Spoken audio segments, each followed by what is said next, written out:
Hi, everybody. Captain Lou here with another Extravagant Few Minutes Live here on the Captain Lou Extravaganza Facebook page and, of course, 12 Ounce Sports and our YouTube channel, which indeed is 12 Ounce Sports, where we invite you to be a subscriber. You catch all of our great live content and all of our shows archived, including all of our Extravagant Few Minutes episodes and the Extravaganza with Captain Lou and Mitch Wednesday nights, including another live episode coming up this Wednesday. So we invite you to watch that as well. Happy June the 1st, 2025.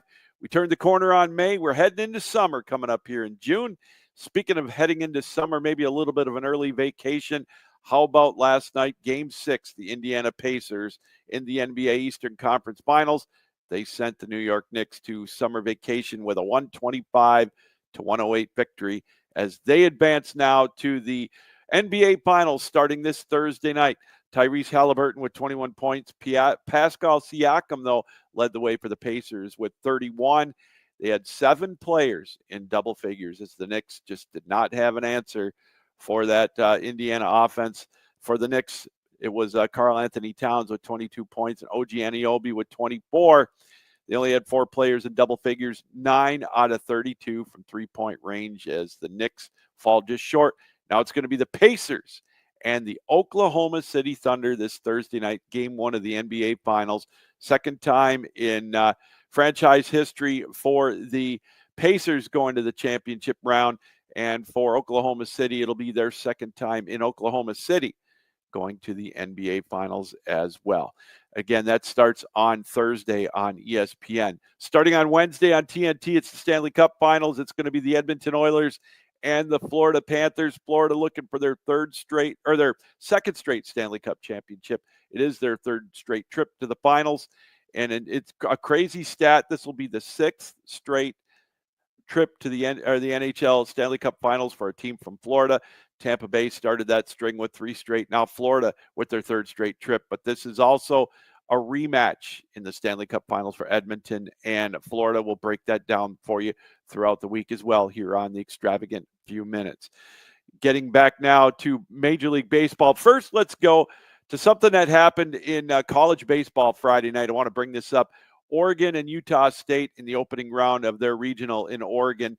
6-4, Utah State with the lead in the bottom of the 9th. Oregon with runners in scoring position. There was a play out left field, and there was a throw towards the plate. Anson Araz was heading towards home plate. The throw bounced in front of the catcher, went over his head, but the catcher had the home plate area blocked well before the play was made, well before the ball got there. Well, there was a collision. You could tell Araz kind of let up a little bit with the collision at home plate. He could have really went full force and barrel rolled the catcher, but he didn't. He let up, but still there was a collision. Well, the play was ruled safe, and then so it made it 6-5, but the umpires got together and decided indeed there was a malicious intent to bowl over the catcher, even though the rule states that the catcher cannot obstruct home plate without the ball.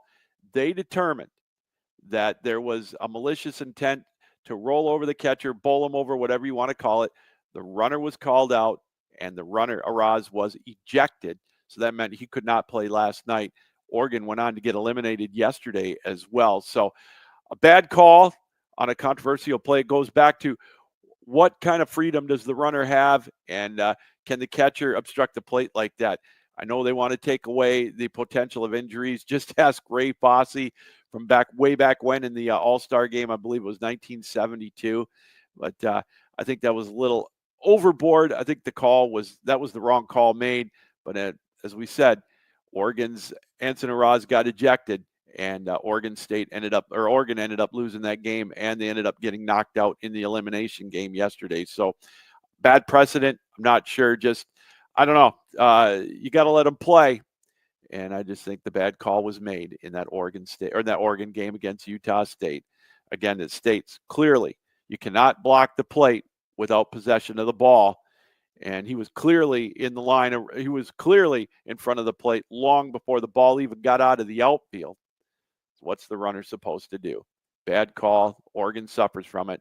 They lose. They're not, and eventually eliminated from the NCAA tournament. All right, Major League Baseball. Let's take a look at the standings as we always do on this Sunday morning.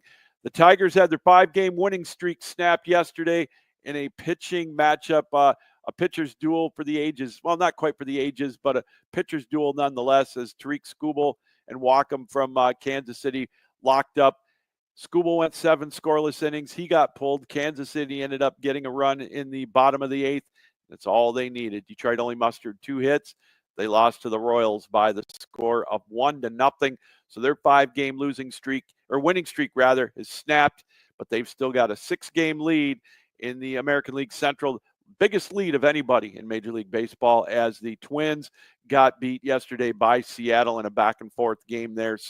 And the Guardians won yesterday against the Angels. So the Tigers with a 6-game lead over Cleveland, Detroit 38 up, 21 down, as they look to go for the series victory against Kansas City this afternoon.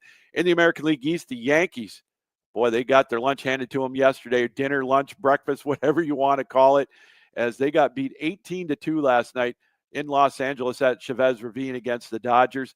Their lead is now 5.5 over the Tampa Bay Rays and the Toronto Blue Jays. Both of those teams 2 games above 500. And Boston, again, 28-32, 6.5 back. We talked about the Central, the Guardians and the Twins, 6 back of the Tigers, 7 back are the Kansas City Royals, and the Mariners with that win over Minnesota. They leapfrog Houston back in first place in the American League West with a half-game lead. The Rangers are 4 games out. In the National League, the Mets now are in a virtual tie with the Philadelphia Phillies at 36-22. The Mets have won 2 straight, while the Phillies have dropped 3 in a row. The Cubs, they're up 3 on the St. Louis Cardinals at 36-22 and 5.5 on the Brew Crew, who have won 6 straight. And the Dodgers with 2 straight wins over the New York Yankees. They now have a 3-game lead over the Padres and 4 over the San Francisco Giants.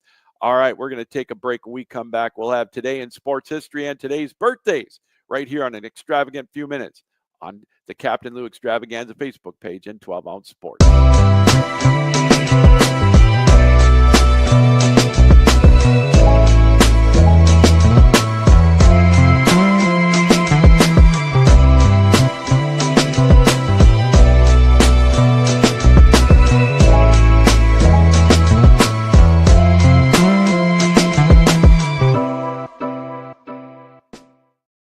Welcome back, everybody, to Extravagant Few Minutes live here on 12-ounce sports and the Captain Lou Extravaganza Facebook page on this June the 1st, Sunday. Hope everybody's having a great weekend.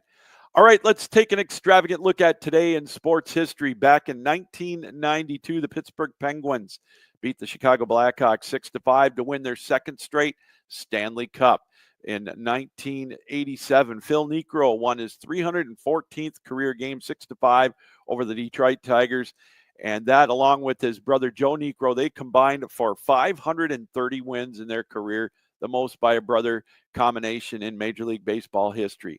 In 1979, the Seattle Supersonics beat the Washington Bullets 97-93 to win the only championship in major championship in Seattle history. And of course, the Seattle Supersonics are now the Oklahoma City Thunder. In 1975, Nolan Ryan threw his 4th no-hitter, equaling a record at the time as he beat the Baltimore Orioles 1-0. And in 1925, Lou Gehrig pinch hit in a 5-3 loss to the Washington Senators. The significance of that started his consecutive game playing streak, which would reach 2,130. Birthdays today, how about Tom Sneva, legendary auto racer? He's 77. Alexi Lawless is 55, and Derek Lowe, 52, both a couple of Michigan natives. Santana Moss is 46. Greg Schiano, coach at Rutgers, he turns 59. And again, how is this possible? Paul Coffey he's turned 64 today. All right, that's going to be a look at today's birthdays and today in sports history. And that's going to do it for another extravagant few minutes.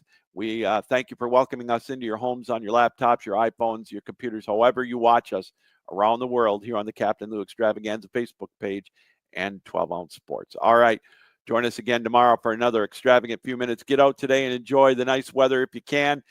Be safe and have lots of fun. All right, Captain Lou saying keep your heads up, keep your sticks down, keep your feet moving, and as always, keep your minds open. So long, everybody.